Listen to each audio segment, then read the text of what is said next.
Hello everyone, and today I'm going to be talking about one famous hacker called Jonathon James. Between June and October of 1999, one of the most incredible episodes in history of computer crimes was carried out. The United States Department of Defense, the DoD, discovered a number of intrusions to private companies, school systems, as well as DoD itself, and even NASA. The interesting thing about all of this is that the intrusions were the work of a young man of just the age of 15 years old. His name was Jonathon James. James gained notoriety in 2000 when he was just 16 years old. He became the first juvenile sentenced federally to a term of confinement for computer hacking. Operating under the handle Comrade, James hacked into NASA and Defense Department computers for fun. Among other trophies, he penetrated the Marshall Space Flight Center in Huntsville, Alabama. Jonathon James is part of the history books as the first hacker under the age to be sentenced for cyber crimes in the United States. So we're going to dig into this a little deeper into his first attack. Jonathon James was a native of Miami, Florida. As I said, he operated under the handle name of Comrade. It is considered one of the greatest hacks in history thanks to his great ability to access private systems for entertainment. Between June 29th and June 30th, John managed to break NASA security and access 13 computers from where he stole software and information worth $1.7 million, which caused the agency to shut down for 21 days, an action that would cost them $41,000 in repairs and losses. It got even worse, though, because later on it was found out that the information he took were the source codes that controlled critical elements of survival within the International Space Station. According to NASA, this software allowed him to control the temperature and humidity within the International Space Station, as well as other important elements of the physical environment there. By August of 1999, Jonathon had already breached the systems of the great telecommunications company Bell South, the Marshall Space Flight Center in Huntsville, Alabama, and the Miami-Dade school system. That would cause the authorities to ignite, and it was an intrusion to the computers of the Department of Defense in the United States and also the Pentagon. Jonathon had found a backdoor on one of the servers in Dulles, Virginia, where he installed a sniffer that would allow him to spy on thousands of calls and messages, but his focus was on the DTRA staff. Between September and October of 1999, he managed to intercept more than 3,000 messages among employees and also allowed him to obtain usernames and passwords that gave him access to more than 10 military computers. On January 26, 2000, the Department of Defense agents, also NASA and the Pinecrest Police Department, were finally ordered to enter Jonathon's home and apprehend him. In September of that same year, Jonathon, at the age of 16, pleaded guilty to 2 counts of juvenile delinquency. Since being a minor was impossible to apply any other charges besides the computer crimes were not fully put into United States law yet. It was estimated that if Jonathon had been 18 years old, he would have been able to reach a sentence of about 10 years in prison and several $1,000s in damages.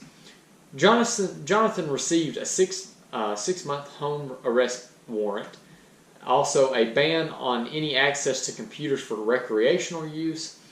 He was on parole until he reached the age of 18, and the obligation to write letters to NASA and also the Department of Defense to show his condolences about him doing the attack on them. Before turning 18 years old, Jonathon violated the terms of his probation by giving a positive drug test during one of their regular checks.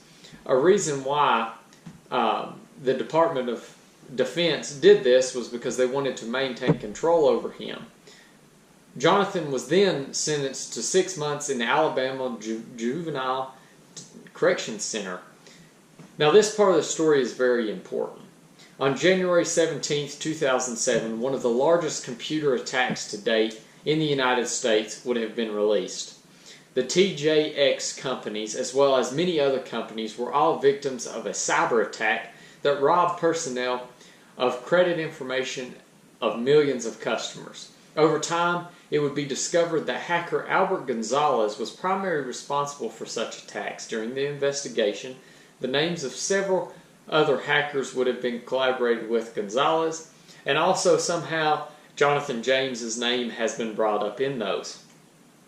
The Secret Service then searched Jonathon's house, his brother's house, and even his girlfriend's house, but they never managed to find any connection or clues with the attack. It would be later on that they reported that the Secret Service had found a legally registered firearm in his home, as well as a suicide note, indicating that Jonathon had previously attempted to kill himself without success. Now, on May 18, 2008, Jonathon was 25 years of age at this time. He was found dead in his shower of his house with a gunshot wound to his head. Here, the investigations would indicate that it would have been a suicide. Jonathon had also left a note that indicated personal messages to his father, his brother, and his girlfriend, as well as passwords to his PayPal and his MySpace account. This is when the story gets a little more interesting, because I'm going to tell you all what his note actually says. It says, "I have no faith in the justice system. Perhaps my actions today and this letter will send a strong message to the public, but I have lost control of this situation, and this is my only way of recovering it. Now, honestly, I have nothing to do with the TJX attack, despite the fact that Chris and Albert Gonzalez are the most dangerous and destructive hackers the feds have ever captured. I am much more objective for public opinion than two random idiots. That's life." He also states, "Remember, it's not what you win or lose. It's about what I win or lose sitting in prison for 10, 20, or even 5 years for a crime I did not commit. This is not my way of win, so I'd rather die free." Now, that is what he said in his notes when the police found his body. It stated that James apparently suffered from depression. Agents executed the search warrant and found another suicide note that James had written a couple years back. So this was an ongoing thing that happened during this time. Also, when they did the first investigation, the federal agency did not seize any of his weapons during that time. Now, this is a very interesting story about a hacker that got so much fame at the age of 15 years old and even was sentenced to prison for a little while for his drug usage, but then later took his life because he said he was not going to be charged with something that he did not do. They would only use him as a cover-up for Gonzalez's crime that he committed. I hope you enjoyed listening, and I hope you learned something about Jonathon James. Have a great Christmas.